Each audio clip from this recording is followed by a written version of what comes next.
Alguns neurodivergentes apresentam comportamentos que vão de tiques nervosos, ações impulsivas ou insegurança, até episódios violentos que a própria ciência ainda possui poucas referências quanto às causas.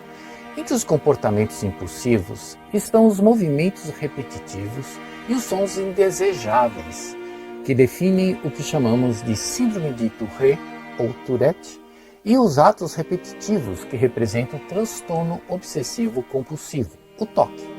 Por outro lado, há também os transtornos que envolvem a perda do limiar da realidade ou psicoses, alucinações, delírios, pensamentos e comportamentos incomuns, redução da demonstração de emoções e afetos, relacionamentos cercados de conflitos, entre outros, que caracterizam o que denominamos de esquizofrenia. Mas ainda há outro tipo de neurodivergentes, formado por aqueles que integram o grupo que é identificado como dos portadores dos transtornos de personalidade antissocial, ou TPAS, mais conhecidos popularmente como psicopatas ou sociopatas.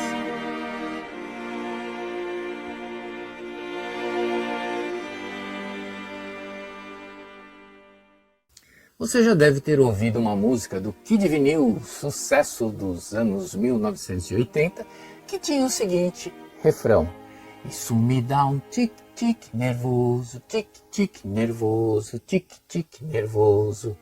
Isso me dá um tic-tic nervoso, um tic-tic nervoso, um tic-tic nervoso. O tique nervoso é um possível sintoma da síndrome de Tourette ou Tourette, embora nem todo tique seja considerado uma manifestação deste tipo de condição. A síndrome de Tourette pode trazer, além dos tiques motores repetitivos, como piscar olhos, olhar para cima, franzir a testa, colocar o lábio superior na ponta do nariz, ou fazer caretas, erguer e baixar os ombros.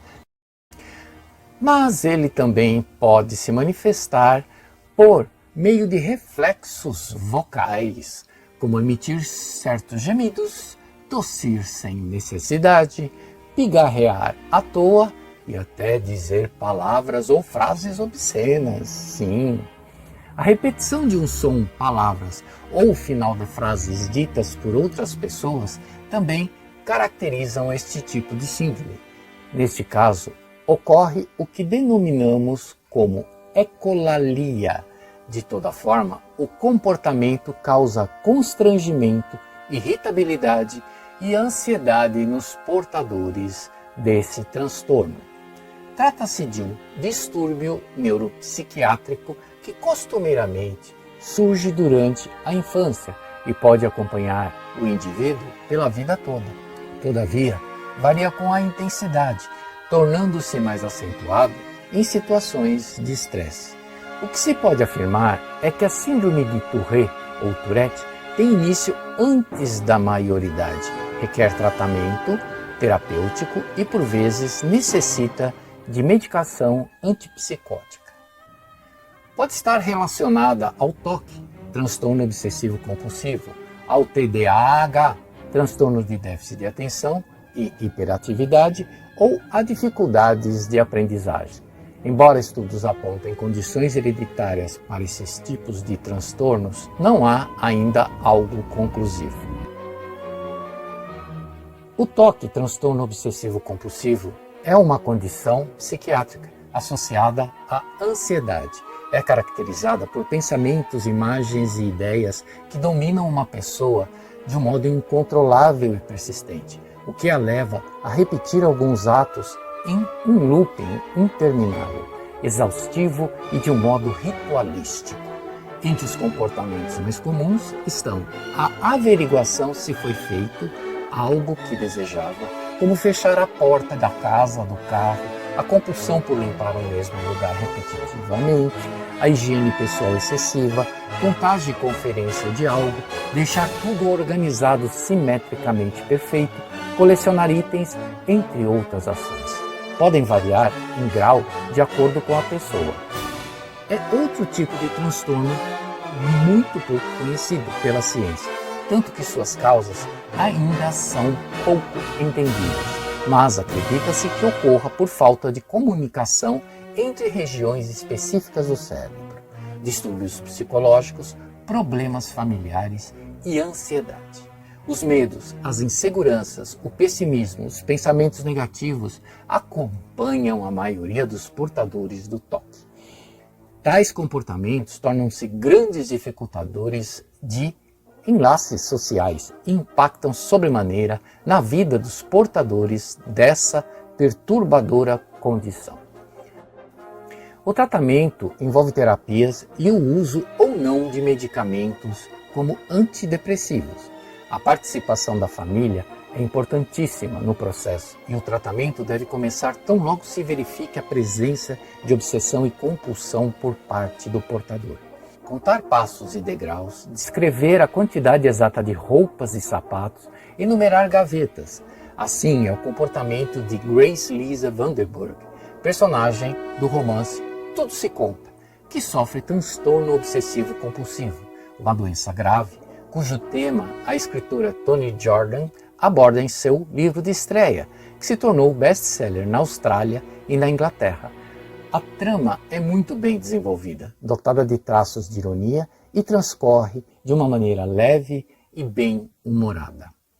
O TOC transforma Grace numa pessoa peculiar, capaz de coisas absurdas, como contar até os fios das cerdas da escova de dentes. É uma ótima opção de leitura. A esquizofrenia é um dos transtornos mentais mais complexos que se conhece. Envolve a perda do contato com a realidade, alucinações, delírios, perturbações físicas e mentais, redução de demonstrações emocionais e afetivas, insensibilidade, perda da motivação, queda na cognição, redução da autoestima. Sabe-se muito pouco a respeito da esquizofrenia. A gama de comportamentos anômalos do esquizofrênico é muito ampla. Podem ocorrer dificuldades na fala, atitudes bizarras, inconstâncias, insensibilidade, dificuldade de se concentrar e lembrar de eventos importantes de sua vida. Muitos médicos buscam descartar outras psicoses antes de definir um quadro de esquizofrenia. O tratamento requer terapias e psicoterapias para o paciente e família, além de medicamentos antipsicóticos com um rigoroso acompanhamento. Estima-se que 1% da população mundial sofra de esquizofrenia. Em geral, ela manifesta-se na faixa dos 20 aos 25 anos de idade. Pode ocorrer por fatores hereditários, sociais e biológicos, em especial em decorrência de alterações moleculares e funcionais do cérebro, muitas vezes desencadeadas pelo uso de drogas, inclusive a maconha.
O último tipo de neuroatípico que abordaremos neste programa é o portador do transtorno de personalidade antissocial, ou TPA, que envolve o sociopata, nome dado àquele que aparentemente não possui consciência de seus atos e pode ser dotado de ódio intenso.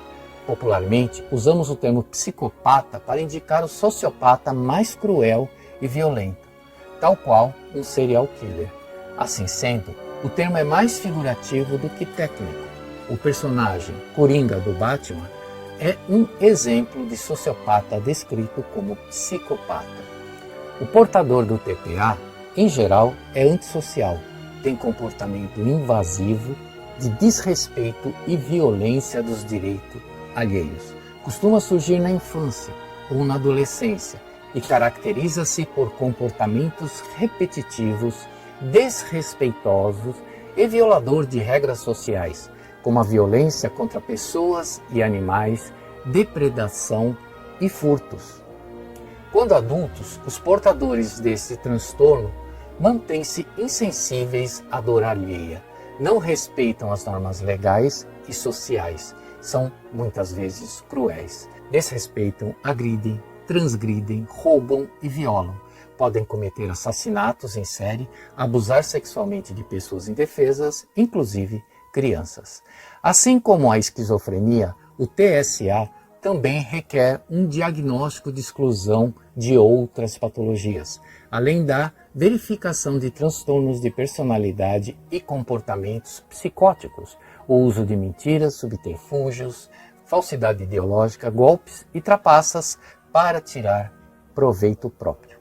A irritabilidade e a agressividade e os atos violentos também associam a esse quadro, assim como a irresponsabilidade contra a própria segurança de terceiros. Outros fatores são o descontrole financeiro, a negligência do trabalho e a ausência de remorso, independentemente do tipo de dano causado.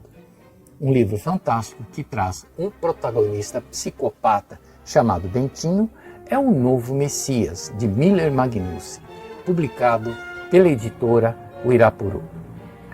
Qual seria a sua reação se ouvisse a revelação: eu clonei Jesus Cristo? Quais seriam as possíveis reações das pessoas ao tomarem conhecimento deste feito? Tudo começa quando, na virada do século passado, um cientista revela ao mundo, durante a Missa do Galo, ter clonado Jesus Cristo a partir do Santo Sudário, a mortalha que envolveu o corpo de Cristo. Mediante essa confissão, uma histeria coletiva explode por todos os cantos do planeta, dividindo opiniões. Alguns idolatram a atitude, achando que Deus usou a mão do homem para trazer seu filho de volta. Outros condenam e alegam que o demônio se valeu da ambição humana para querer brincar de Deus. É nessa turbulência que surge Bentinho, um marginal que se mostra um verdadeiro psicopata que é capaz de tudo para tirar proveito da situação. Em meio a essa inusitada situação, nós somos obrigados a questionar se o ser humano realmente está preparado para o retorno de Cristo ou a chegada de um novo Messias. É um livro impactante, vale muito a pena ler. Mas, para falar destes tipos de neurodivergentes, contamos mais uma vez com a participação da doutora Edilene Viana. Por favor, doutora Edilene, apresente-se para quem nos assiste. Olá, pessoal. Sou Edilene Viana, moro em Campos dos Goytacazes, estado do Rio de Janeiro. Sou formada em pedagogia, especialização em neuropsicopedagogia, como atuo hoje como neuropsicopedagoga clínica. Tem especialização em psicopedagogia institucional, intervenção neuropediatra. Tem uma clínica neuroclínico-cognitiva, onde atuo, onde é o meu sonho, meu trabalho, é meu tudo. Atuo juntamente com o meu marido, que é neurologista. É nossa paixão. Me apaixonei mais ainda quando eu me casei com o neurologista. para ajudar essas crianças com muita dificuldade de se manter na escola, com esse neurodesenvolvimento, onde tem muita dificuldade dessas crianças, principalmente as crianças, né? Mas tem muito a contribuir. Espero que vocês gostem. Para este programa, a doutora Edilene responderá a 2 perguntas. Vamos à primeira. Certos tipos de neurodivergências requerem trabalhos complexos por parte de especialistas em integração social desses indivíduos, como é o caso dos portadores de esquizofrenia e dos transtornos de personalidade antissocial. Por que esses tipos de neurodivergências são tão difíceis de se lidar? Há quem diga que sociopata e psicopata são a mesma coisa. Outros as enquadram como diferentes. De que forma os especialistas em neurodivergências classificam esses transtornos de personalidade antissocial? Por quê? Olá! Voltando aqui para conversarmos mais um pouco sobre neurodivergência. Hoje irei falar sobre síndrome de Tourette, que é um distúrbio neurológico. Quando a criança está em formação no nosso cérebro, a criança, que está fazendo aquelas conexões, né, do cérebro, nas suas formações neural, existe ali vários fatores que pode causar um distúrbio. Não tem como saber, mediante de um exame um pré-natal, que seu filho vai ter algum problema com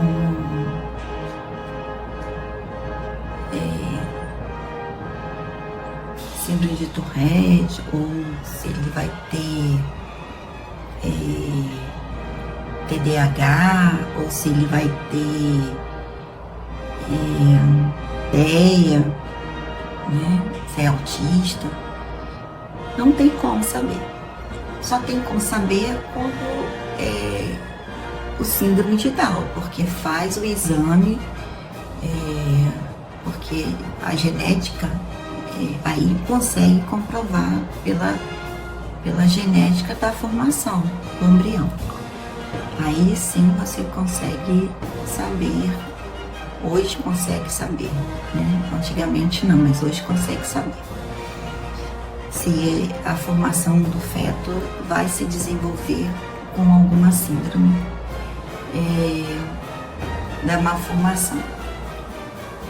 Mas da neural não tem como, porque quando faz essa conexão do cérebro, o cérebro ele só vai se desenvolver quando o bebê ele está mais formado.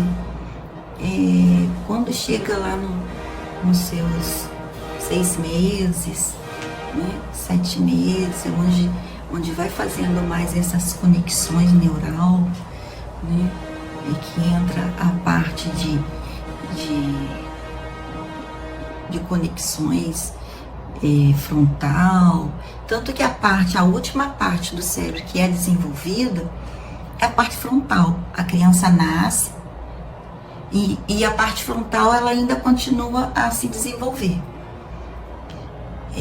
Então a síndrome de Tourette, ela é uma síndrome que leva o indivíduo a se manifestar através de movimentos, sons involuntários e alguns tiques. Como que o pai e a mãe ela passa a perceber que a criança ela tem isso? Com o passar do tempo, a criança ela vai se desenvolvendo, né? E com essa evolução da criança, ela vai apresentando alguns sinais, com alguns tiques. Então, é levado ao neurologista, porque quem vê essa parte neural é o neurologista, e vai diagnosticar que essa criança ela vai ter os movimentos repetitivos, vai ter uns tiques que vai ser incontrolável, são movimentos involuntários, ela não tem como controlar esses movimentos e são associados independente da vontade dela, tá?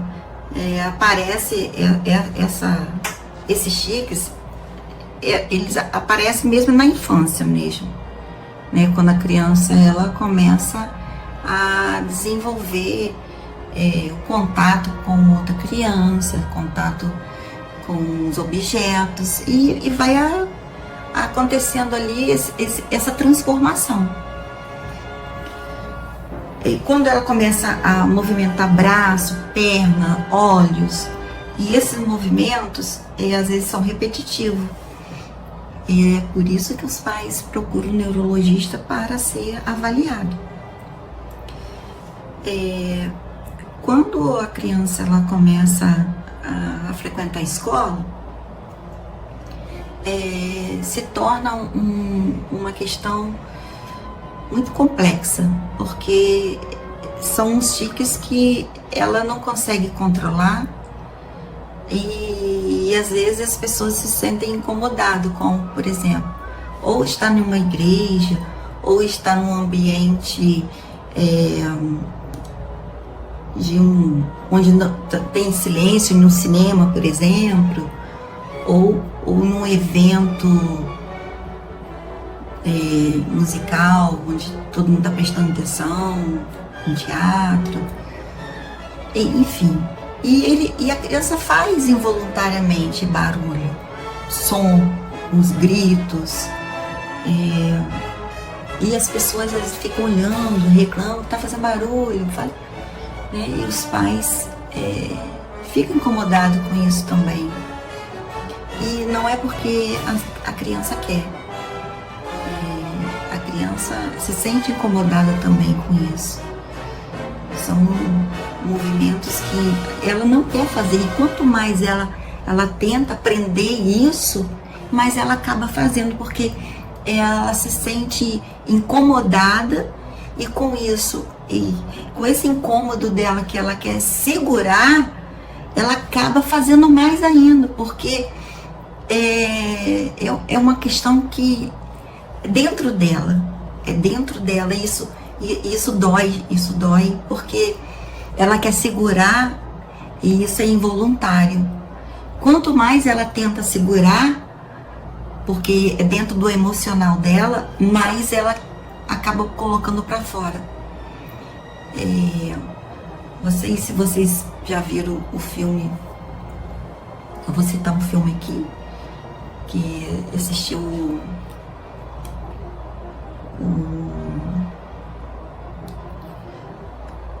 o filme Coringa, né? O Coringa, esse filme muito comentado, ele tem essa patologia, lógico que não chega tanto, né, como o filme, mas o comportamento dele é um comportamento que, quando ele está dentro do ônibus, as pessoas ficam olhando, ele dá risada descontrolada, e as pessoas ficam olhando, achando que está rindo da pessoa. Não tá rindo da pessoa, ele está rindo, não é porque ele quer rir, ele está rindo porque é da doença dele, né? É o comportamento da doença que causa isso.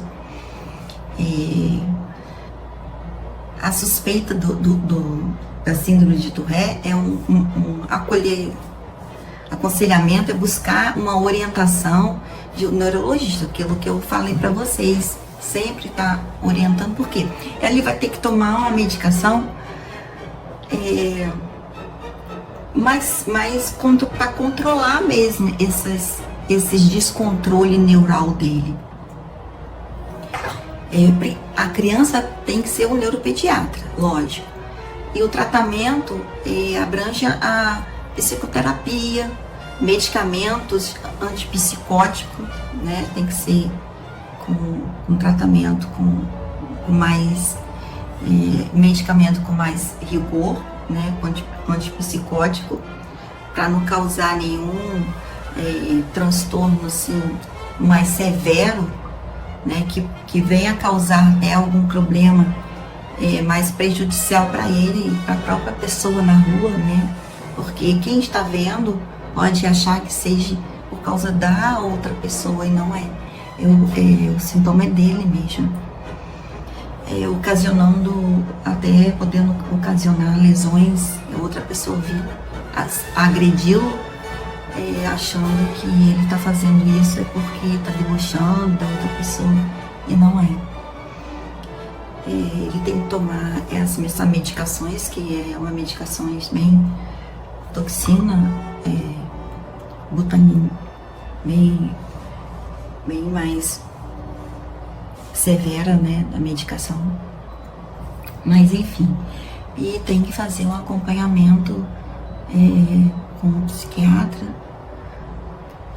e sobre o comportamento dele, as terapias, né? E inclusive esses movimentos involuntários, que são os piscar de olhos, gritar, risadas involuntárias, que são timbres de voz altas. Eu vou dar uma dica de um filme para vocês, que vocês vão entender bem isso, que é o filme O Primeiro da Classe.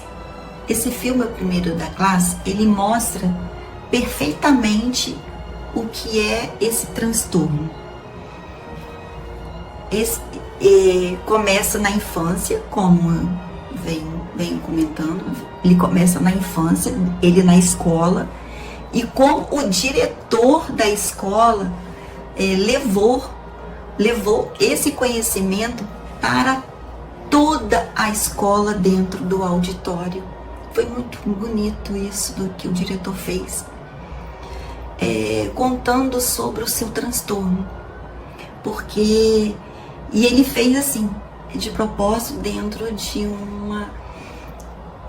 um evento da escola, que foi fantástico, onde ele teve todos esses sintomas de gritar durante o evento, gritar, fazer o barulho, e o diretor pergunta: alguém sentiu incomodado com alguma coisa? E todo mundo falou sim.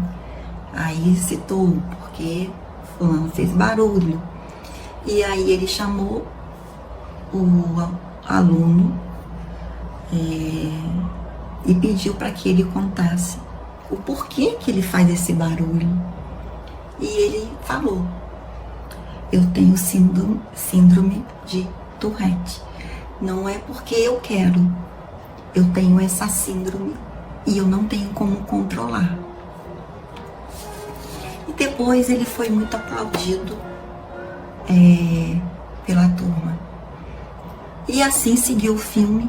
E o filme conta toda a vida, né, da formação dele, até a formação acadêmica, e sobre os trabalhos dele futuro, que ele segue a carreira dele, e como é difícil a vida dele, mostrando como é difícil lidar perante a sociedade, aceitação de emprego, aceitação do convívio com o outro, aceitação do próprio convívio com os pais, né? É difícil, não é fácil, mas é uma doença como outras doenças do neurodesenvolvimento. Não é porque uma criança nasceu com esse problema que ela tem que ser abolida, né? Nós temos que acolher e cuidar, dar todo o carinho, todo o suporte que o professor deve dar. Ela tem suas dificuldades, mas tem seu potencial. Ela tem a sua inteligência, ela tem a sua capacidade, ela tem a capacidade de aprender, de mostrar o que ela veio fazer aqui, o que ela pode contribuir, o que ela pode fazer. Gente, é fantástico. A oportunidade que a gente dá para essas crianças é uma oportunidade que elas, assim, nos olhinhos dela que a gente vê, me dá uma oportunidade. E como dizer não? Você faz barulho, você incomoda. Quantas coisas que as pessoas dizem são normais incomodam, né? Não é por causa de uma síndrome, de uns tiques, que vai fazer faz com que essa pessoa desista de estudar, de ser uma pessoa capaz de produzir, de ser alguém, ter um futuro brilhante. Elas são capazes de muitas coisas. Elas têm um cérebro maravilhoso. É a mesma coisa de crianças que têm síndrome de Asperger. Ela tem suas dificuldades? Tem. Mas e aí? Elas não são capazes de aprender? Não têm a sua inteligência? Tem. Assim, sua inteligência, tanto quanto outra. Nós somos capazes de aprender muito. Basta ter paciência e ter compreensão para poder ensinar. Porque nós, professores, estamos aqui para contribuir com todas essas neurodivergências. Contribuir para que eles possam aprender cada vez mais, com todas as suas dificuldades, independente de qualquer que seja a sua dificuldade. Mas ela é capaz de aprender. E muito. Os tiques, eles são involuntários, mas quando eles são acolhidos, eles ficam bem mais calmos, eles ficam mais serenos, mais concentrados. E quando eles ficam mais concentrados, os tiques eles vão diminuindo, tá? É porque eles só aumentam, os tiques eles só aumentam quando eles estão muito ansiosos. Quanto mais ansiosos eles ficam, aí eles têm essa questão de aumentar os tiques, de ficar nervoso, aí balança a cabeça, os olhos, o timbre de voz, né, aumenta, são os gritos. Mas quando estão controlados, eles levam uma vida normal, sabe? Uma vida normal. Isso não impede de ser uma pessoa que possa levar uma vida como qualquer outra pessoa, tá? E eu espero que tenham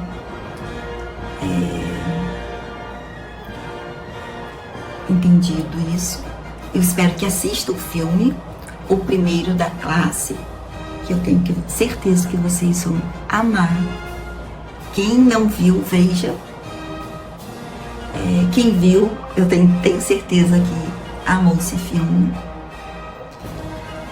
E é o dia a dia da gente. Todos os professores sempre encontram uma surpresinha na sala de aula.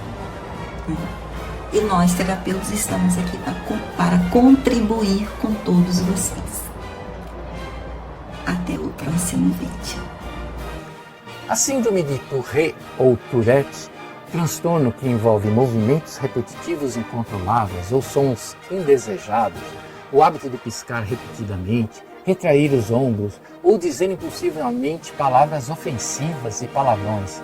E o TOC, transtorno obsessivo compulsivo, se manifesta por meio de tiques e repetições de atos de modo descontrolado pela visão do leigo, apresentam características comuns entre si. No meio científico, estes transtornos recebem classificações clínicas diferenciadas. Por quê? Esses transtornos afetam crianças também?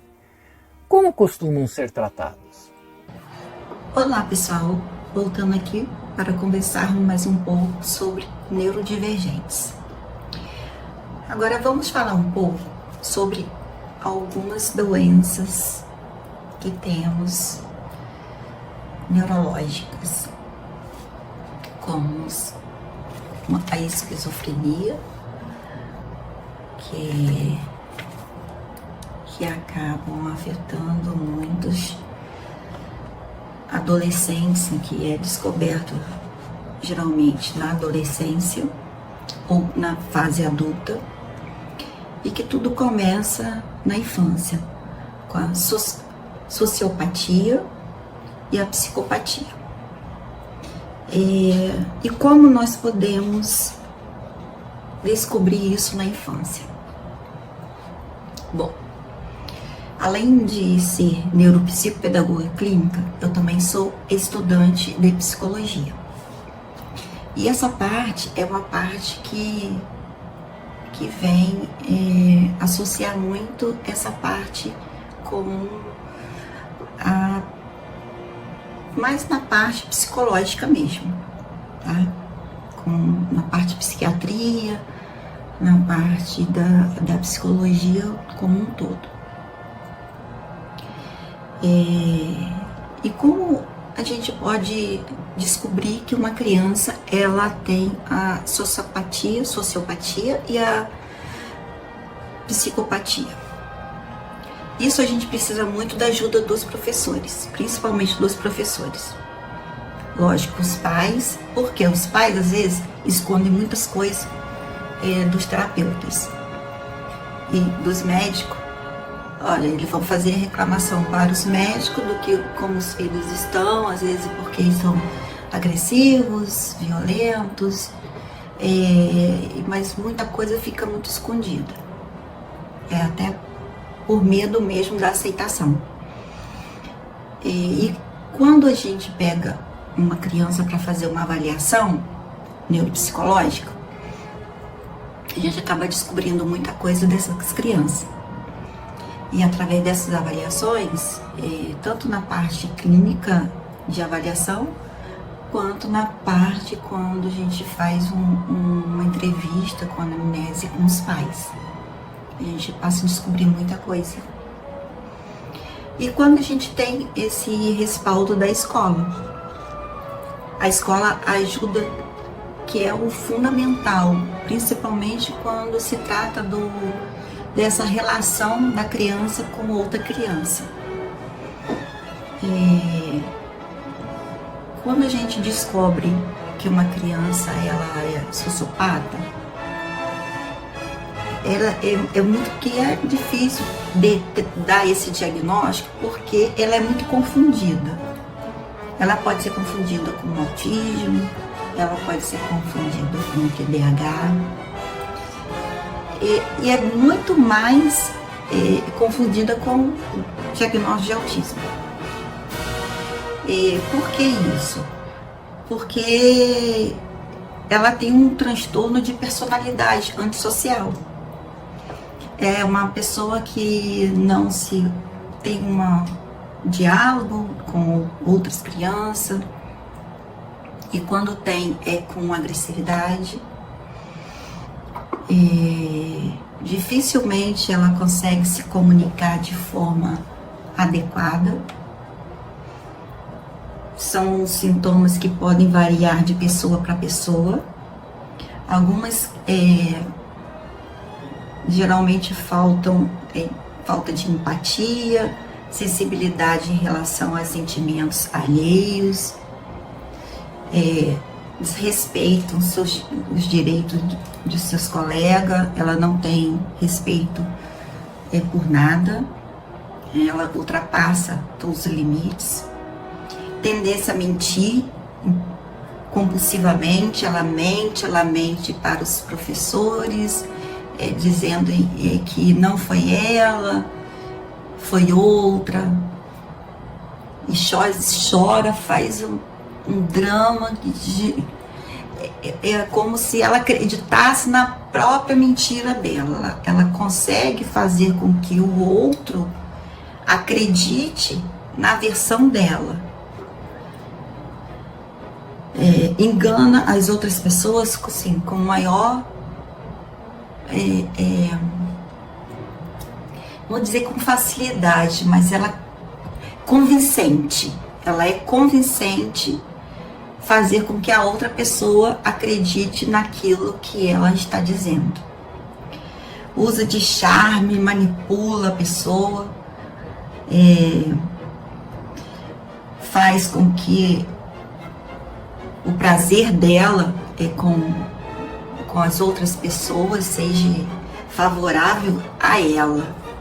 Isso é como se fosse usando de um personagem mesmo. Ela demonstra superioridade a tudo, ela é sempre superior a qualquer coisa, qualquer criança, qualquer outra situação, ela sempre está além das outras crianças. Não consegue seguir normas sociais, ela mesma estabelece as normas dela. Falta de capacidade para reconhecer o sofrimento, ela não reconhece o sofrimento da outra pessoa, só o dela.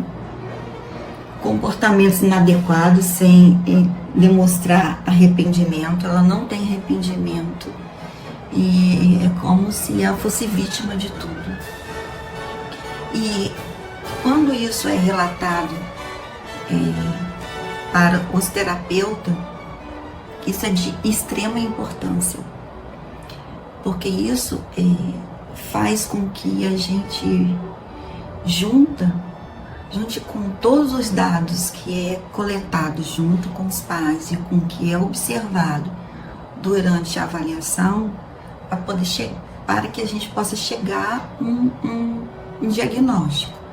Claro que nós terapeutas, a gente não fecha um diagnóstico, quem vai fechar o diagnóstico é um médico, mas essas avaliações são mandadas para o psiquiatra, que ele que dá o diagnóstico.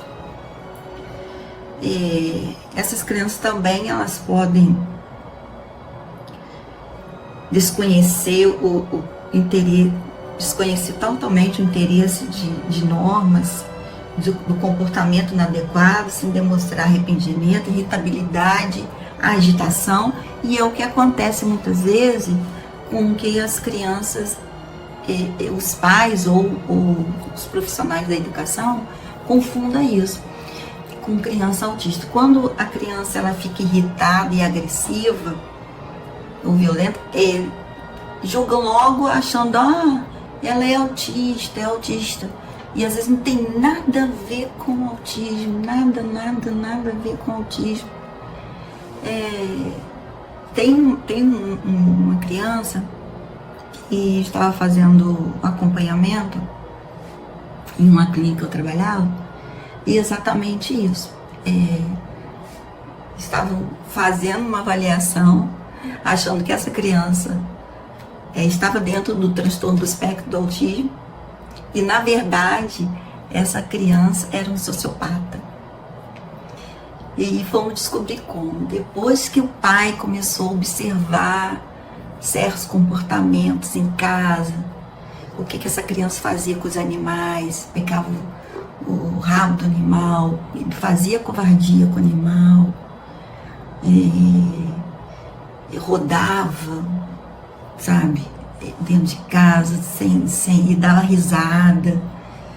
Ele sentia prazer com isso, em ver o animal sendo maltratado.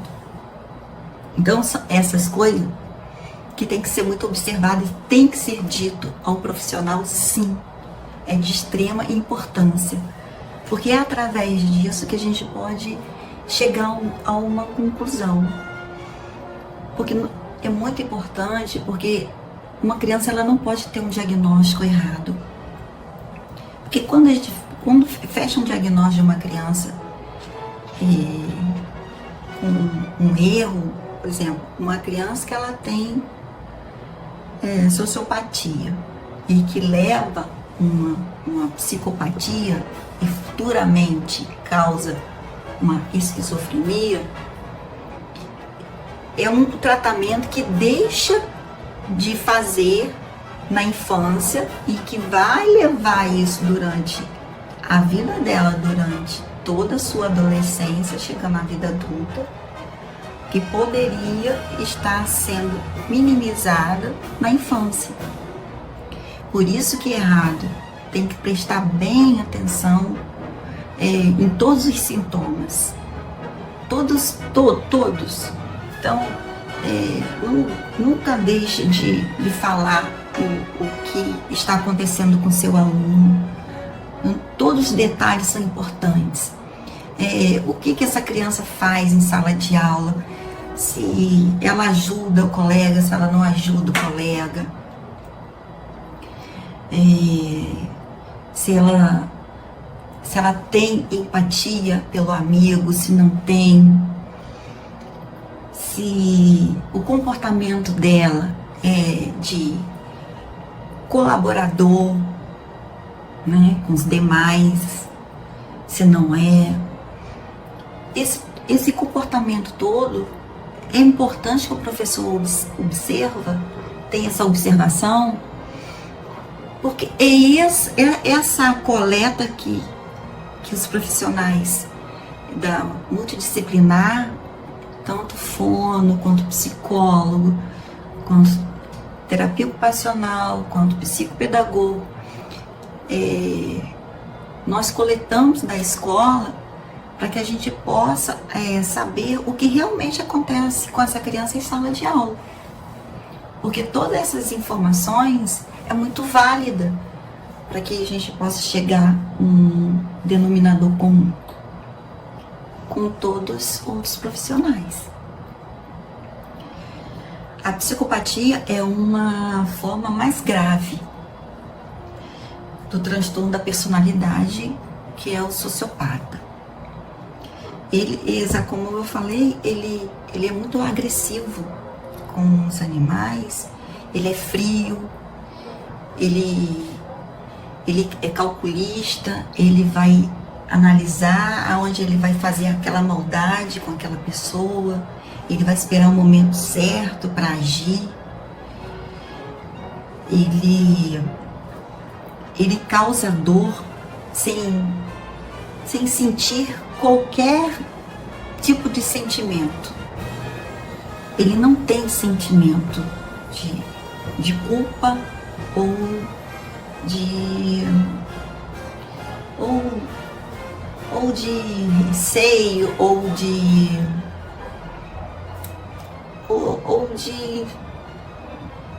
de sentir que você está sentindo alguma coisa. Ele não tem isso. Ele vai fazer por satisfação. Aquela maldade satisfaz a vontade dele. E para confirmar esse diagnóstico, o transtorno de personalidade antissocial é um desafio. Porque essa questão, tanto do sociopata como psicopata, ele é semelhante com o da esquizofrenia. Porque a esquizofrenia, você só vai saber realmente que a pessoa ela tem uma esquizofrenia quando ela chega à fase já da adolescência para adulto. Porque na infância isso não apresenta. Apresenta sim esses sintomas que eu citei na infância. Então, como que os professores podem ajudar essas crianças? comunicar aos pais. Sei que os pais muitas vezes não aceitam, acreditam mais nos filhos, como eu falei, eles são ator, eles conseguem manipular de uma forma e conseguem dizer que tudo aquilo é mentira, que não foi ele quem fez aquilo. Mas você tem que insistir e pedir ajuda, pedir para que os pais procurem um médico que leve o filho e que exija sim um laudo médico dessa criança, porque é perigoso, não é por ele, porque a criança ela não tem essa noção do que ela faz. Ela é uma criança que nasceu doente. O que é essa doença? É uma má formação no cérebro, né? Esse cérebro ele não foi formado de forma adequada. Então, é por isso que existe essa doença. Isso é uma doença neural. O ambiente familiar também pode interferir nesse comportamento. Depende também do ambiente que essa criança vive. Se essa criança ela é maltratada, se essa criança ela vive no meio de violência, se essa criança ela vê o pai ou mãe fazendo esse tipo de agressividade com outras pessoas. Então, existe todo um contexto aí para ser investigado, para poder fechar um diagnóstico realmente. Então, a gente não pode falar que a criança é isso ou aquilo, sem conhecer o todo. Temos que conhecer o todo, o essencial, que é o ambiente em que essa criança está inserida. E porque isso é o fator mais importante, porque qual a maior parte da vivência dessa criança? É a família. Ou ela vive com a família, ou ela vive na rua, né? Então, temos que saber como que essa criança vive. Que essa criança ela fica muito tempo com a família. Com quem que essa criança fica? Fica com o pai, fica com a mãe, fica com algum cuidador, fica com a avó, fica com o avô. E será que essa criança não está sendo abusada? Então, existe toda uma questão de questionamento antes de você realmente dizer como essa criança se é esquizofrênica, é sociopata, é psicopata. Porque são nomes pesados e não tem cura. Tem tratamento. O tratamento é o quê? Uso de medicações. Uso de medicações e terapias. A medicação vai fazer o que? A medicação vai controlar as impulsividades desse ser, né? Que vai controlar o que? A ansiedade, controlar essa impulsividade que tem, que dá, que ela faz as coisas impulsivas, né? Vai controlar mais a depressão, porque também entra em depressão. Vai controlar mais a questão, principalmente, da agressividade, né? E a terapia. E a terapia que é essencial, não pode deixar de fazer a terapia. Vai ser acompanhada para o resto da vida, né? Então, vamos olhar bem, observar e cuidar das nossas crianças. Até o próximo encontro. Obrigado, doutora Edilene Viana. Mais uma vez, suas explicações foram muito esclarecedoras. Aos amigos que me acompanham, deixo o meu abraço. Até o próximo programa, o terceiro e último da série Neurodivergentes. Até lá!